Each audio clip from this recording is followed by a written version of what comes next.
എൻ്റെ പേര് മഹേശ്വരി സതീശൻ. എനിക്ക് വയസ്സ് 59. കണ്ടാ പറയത്തില്ലല്ലേ, ഞാൻ തേക്കുന്നതേ നിന്ന് കുണുങ്ങാതെ എണ്ണയാ. പിന്നെ തേക്കുന്നത് രാമൻ്റെ അച്ഛനൊക്കെ തേച്ച ഒരു സോപ്പില്ലേ, രാമച്ച സോപ്പ്. പിന്നെ ഞാനിവിടെ വന്ന് എൻ്റെ കുളിയുടെ കാര്യം പറയാനൊന്നും അല്ല കേട്ടോ. സ്ത്രീ പുരുഷ സമത്വം. സ്ത്രീ അബലയാണ്, ചബലയാണ്, ചെണ്ടയാണ്, മദ്ദളമാണ്, മൃദംഗമാണ്. ഇതൊന്നും അല്ല കേട്ടോ. ഇന്ന് ട്രാക്ടർ ഓടിക്കുന്നു, ടിപ്പർ ഓടിക്കുന്നു, ട്രില്ലർ ഓടിക്കുന്നു. ഇന്ന് അവൾ ഓടിക്കാത്ത വണ്ടികളൊന്നുമില്ല. കെട്ടിക്കയറി ചെല്ലുന്ന വീട്ടിൽ അവൾ ആദ്യം അമ്മായിയമ്മേനെ ഓടിക്കുന്നു, പിന്നെ നാത്തൂമാരെ ഓടിക്കുന്നു, പിന്നെ ഇച്ചിരി ഇല്ലാത്ത ഇറക്കമില്ലാത്ത നിക്കറും ഇട്ട് അവള് ക്രിക്കറ്റ് കളിക്കാൻ വിളിക്കുന്ന അമ്മായിയപ്പനെ. ആകാശം മുട്ട വിമാനം ഓടിക്കുന്നു. ഇങ്ങേറ്റം തെങ്ങിൻ്റെ മണ്ടയ്ക്ക് വരെ കയറുന്നു. പക്ഷെ ഒരു വ്യത്യാസമേ ഉള്ളൂ, ആണുങ്ങൾ തളപ്പങ്ങോട്ട് ഇട്ടിട്ട് തവള ചാടുന്ന പോലെ കയറുമെങ്കിൽ പെണ്ണ് ആ മിഷ്യം വെച്ചിട്ട് വെച്ചടി കയറുന്നു. ഈ വസ്ത്രധാരണത്തിലും മുടി നീട്ടി വളർത്തുന്നതിലും ഏതായാലും പെണ്ണും ചെറുക്കനും കെട്ടക്ക് നിൽക്കും.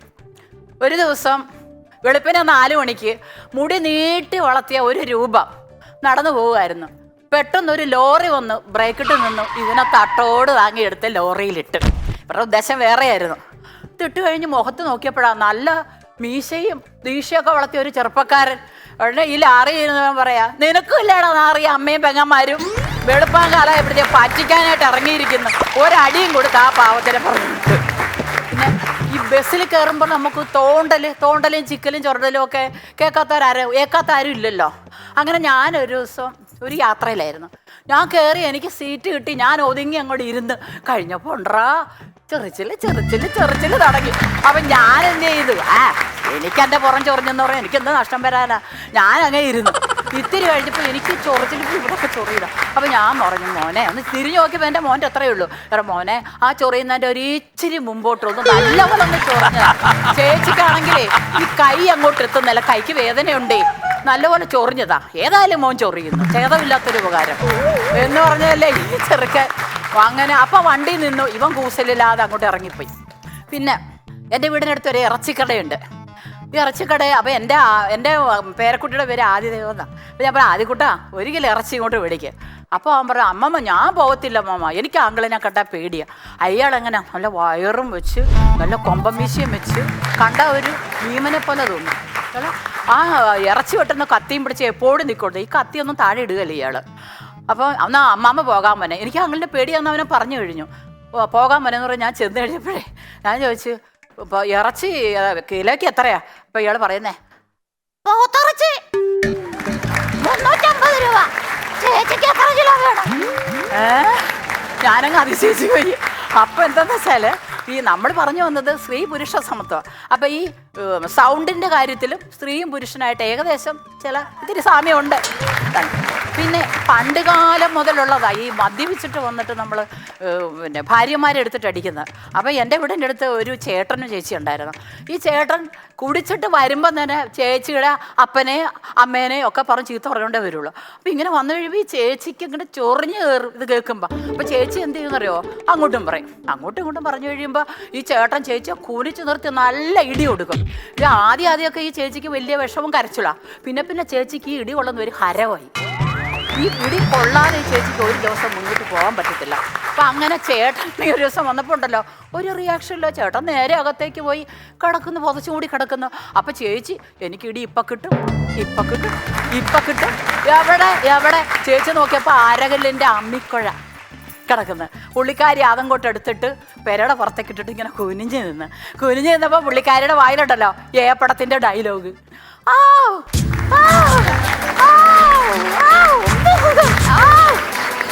പിന്നെ നമ്മൾ മണിയറ കാണാത്തവരാരും ഇല്ലല്ലേ. അപ്പോൾ വിവാഹം കഴിച്ചവരെല്ലാവരും മണിയറ കാണും. അപ്പോൾ ഈ മണിയറയിൽ നമ്മൾ ഈ മണവാളൻ ഇങ്ങനെ കയ്യിൽ മുല്ലപ്പൂവും ഒക്കെ ചുറ്റി ഇവിടെ സ്പ്രേ വേണമെങ്കിൽ വായിൽ സ്പ്രേ അടിച്ച് അങ്ങനെ ഇരിക്കുമ്പോൾ മണവാട്ടി പതുക്കെ കുണുങ്ങി അതിൻ്റെ കൂട്ടുകാരത്തികൾ വന്ന് അതിനെ അങ്ങോട്ട് തള്ളും. ഈ മണവാളൻ പാല് കൊടുത്താലേ ഊച്ചത്തുള്ളൂ. ഇത് നേരെ തിരിച്ചാകാമല്ലോ. ഈ മണവാളം കുണുങ്ങി വന്ന് മണവാട്ടിക്ക് പാല് കൊടുത്ത് മണവാട്ടി കുടിച്ചതിൻ്റെ ബാക്കി മണവാളിനെ കുടിച്ചാൽ എന്താ, അവിടെ ഒരു സമത്വം കൊണ്ടുവരണം. നിങ്ങൾ കല്യാണം കഴിക്കാത്തവരുണ്ടെങ്കിൽ ഇതൊന്ന് മനസ്സിൽ വെച്ചോളാം. അപ്പം ഈ മണിയറയുടെ കൺട്രോള് എപ്പോഴും മണവാട്ടിയുടെ കയ്യിരിക്കണമെന്നാണ് പറയുന്നത്. ഇത്രയും പറഞ്ഞപ്പോൾ എൻ്റെ ആദ്യ രാത്രിയുടെ കാര്യം പറയണമല്ലോ. എൻ്റെ ആദ്യ രാത്രി ഈ പുള്ളിക്കാരന് ചെറിയ വിക്കുള്ള കാര്യം ഞാൻ അറിഞ്ഞില്ല. എന്നെ പെണ്ണ് കാണാൻ വന്നപ്പോൾ പുള്ളിക്കാരൻ എന്നോട് ഒരു അക്ഷരം മിണ്ടിയില്ല കേട്ടോ. മിണ്ടയ്ക്ക് പണി വളിയേനെ ഇല്ല, ഇങ്ങനെ ഇരിക്കുക, ഇളിഞ്ഞോണ്ടിരിക്കുക. അങ്ങനെ രാത്രി ഞാൻ കയറി ചെന്നു. ഞാൻ കട്ടിലിങ്ങനെ ഇരുന്നപ്പോൾ പുള്ളിക്കാരൻ്റെ തോളെ കൈവച്ചിട്ട് ഊ ഊ ഊ ഊ ഊ. അപ്പോൾ എനിക്കൊന്ന് മനസ്സിലായപ്പോൾ ഞാൻ ഓർത്ത് ഉറങ്ങാൻ പറയുമായിരിക്കുന്നു. ഉറങ്ങിക്കോ എന്ന് പറയാമായിരിക്കും. ഞാൻ തലയാട്ടി ഞാൻ ആ കട്ടിലിൻ്റെ അടുത്ത് ആദ്യമായിട്ടല്ലേ തൊട്ടില്ല എന്ന് പറഞ്ഞാൽ പതുക്കെ ഒന്ന് കിടന്നു. അങ്ങനെ ഞങ്ങളുടെ ആദ്യ രാത്രി ശൂന്യമായിപ്പോയി. രാവിലെ ആയപ്പോഴത്തേക്കും ഞാൻ ചോദിച്ചു, ചേട്ടൻ എന്താ ചേട്ടാ എന്നോട് ചോദിച്ചത്? അതാ ഉമ്മ തരുമോന്ന് ചോദിച്ചതാ. അന്നെനിക്കിത് മനസ്സിലായല്ലോ, ഞാനൊട്ട് ഉമ്മ കൊടുത്തുമില്ല. ഇന്ന് ഇപ്പോഴും ദേ ആ ഉമ്മയും ചോദിച്ചോണ്ട് പുള്ളിക്കാരൻ എൻ്റെ പുറകെ നടക്കുക. സ്ത്രീകളുടെ സ്വത്താണല്ലോ പേറും പേറ്റുനോവ് ഇങ്ങോട്ട് വന്നു കഴിഞ്ഞാൽ ലേബർ റൂമിൽ ഭാര്യ കിടന്ന് കുത്തിമറിയും വേദന എടുത്ത്. പക്ഷേ ഈ ഭർത്താവ് നമ്മൾ ശ്രദ്ധിച്ചിട്ടില്ലേ, ചുമ്മാ ഇങ്ങനെ ഒലാത്തുക. ടെൻഷൻ കാണുമായിരിക്കില്ലെന്ന് പറയാൻ പറ്റത്തില്ല. പക്ഷേ ആ സമയത്ത് ഈ പുള്ളിക്കാരൻ്റെ ഒരു പല്ലുവേദനയെങ്കിലും വരാൻ പാടില്ലേ? അല്ലേ, ഒരു പല്ലുവേദനയെങ്കിലും വന്ന് അങ്ങനെ ഒരു സമത്വം വേണം. അപ്പോൾ ഒന്നുമില്ലെങ്കിൽ പല്ല് പറിക്കുമ്പോൾ വേദന മാറി, പ്രസവിച്ചു കഴിയുമ്പോൾ പ്രസവനെ മാറി.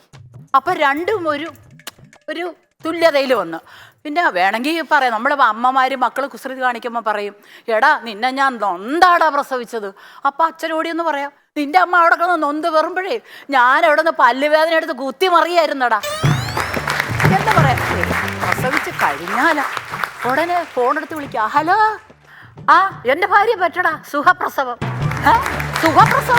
ഇതെങ്ങനെ പറയാൻ പറ്റും? ഈ പ്രസവം എന്ന് പറയുന്നത് ഇറച്ചിയും പൊറോട്ടയും തിന്നുന്ന പോലെയാണോ? ഈ പ്രസവവേദന എടുത്ത് കുത്തി മറിയുന്ന ആ പാവത്തിൻ്റെ വേദനയ്ക്ക് യാതൊരു വിലയില്ല. ഇനി പ്രസവിച്ച് കഴിഞ്ഞ് വീട്ടിൽ വന്നാലോ, ഈ ഭർത്താവ് എന്ന് പറഞ്ഞ കക്ഷി ഈ കട്ടിലിൻ്റെ ചുറ്റൂന്ന് മാറത്തില്ല. ഈ പെറ്റ വീടിൻ്റെ വീട്ടിൽ ഇങ്ങനെ പങ്ങി നിൽക്കുക. പണ്ട് കാലത്ത് അങ്ങനെയൊന്നും അല്ല, നിർത്തത്തില്ലെന്ന് പറഞ്ഞാൽ ഒരു മനുഷ്യൻ ഈ പെറ്റ പെണ്ണിൻ്റെ അടുത്ത് വരാൻ പാടില്ലെന്നുള്ളത്. ഏതായാലും 3 മാസം കഴിയണം 144 പ്രഖ്യാപിക്കുന്ന പോലെ. അത് കഴിഞ്ഞ് കയറാൻ പാടുള്ളൂ. പിന്നെ എൻ്റെ ഒരു അനിയത്തിയുടെ പേര് ശ്യാമളയെന്ന, അനിയൻ്റെ പേര് സുഗുണൻ.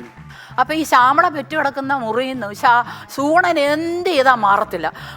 അപ്പം എൻ്റെ അമ്മയെന്ന് പറയുന്നത് ഒരു ഇച്ചിരി ചിട്ടയും വട്ടവും അന്ധവിശ്വാസമൊക്കെയുള്ള അമ്മയാണ്.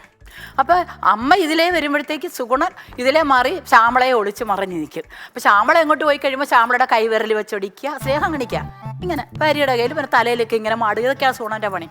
അപ്പോൾ ഇതൊക്കെ കാണാം. അമ്മയ്ക്കാണെങ്കിൽ ആവശ്യം കയറും. അമ്മ സുഗുണാ ഇറങ്ങിപ്പോടാ അങ്ങനെ പറഞ്ഞ് അങ്ങനെ സുഗുണൻ പിണങ്ങി അങ്ങ് പോയി. കുറച്ച് നാൾ കഴിഞ്ഞ് ഈ കൊച്ചിനെ തള്ളേനെ അങ്ങോട്ട് കൊണ്ടുപോയി. പിന്നെ അനക്കവും ഇല്ല, ആവിയില്ല. പിന്നെടാ കേൾക്കുന്നു ശ്യാമള 3 പ്രാവശ്യം ഇരട്ട വിറ്റ്. പിന്നെ ഈ കൊച്ച്. അപ്പം അങ്ങനെ ചിരട്ടയെന്ന് ആഴിയും പോലെ 7 മക്കള് എൻ്റെ അനിയത്തിക്ക്. അപ്പം ഞാൻ ചോദിച്ചു, എൻ്റെ അടി എന്തുവാടി ഇത്? ചേച്ചി അതെ എൻ്റെ അമ്മയോടുള്ള കലിപ്പ് തീർത്തതാ ചേട്ടൻ. 7 മക്കളെ. പിന്നെ ഞാൻ പറഞ്ഞു വന്നത് സ്ത്രീ സമത്വമാണ്. അത് കുറച്ച് കാര്യങ്ങളിൽ കിട്ടുന്നത്. എന്തായാലും നമുക്ക് ആണുങ്ങളുടെ കൂടെ കടപിടിക്കാൻ പറ്റത്തില്ല. അത് കുറച്ച് കാര്യങ്ങൾ കിട്ടും. പിന്നെ ഉള്ളതെല്ലാം വെള്ളത്തിൽ വരച്ച വര പോലെ ആയിരിക്കുള്ളൂ. നമസ്കാരം.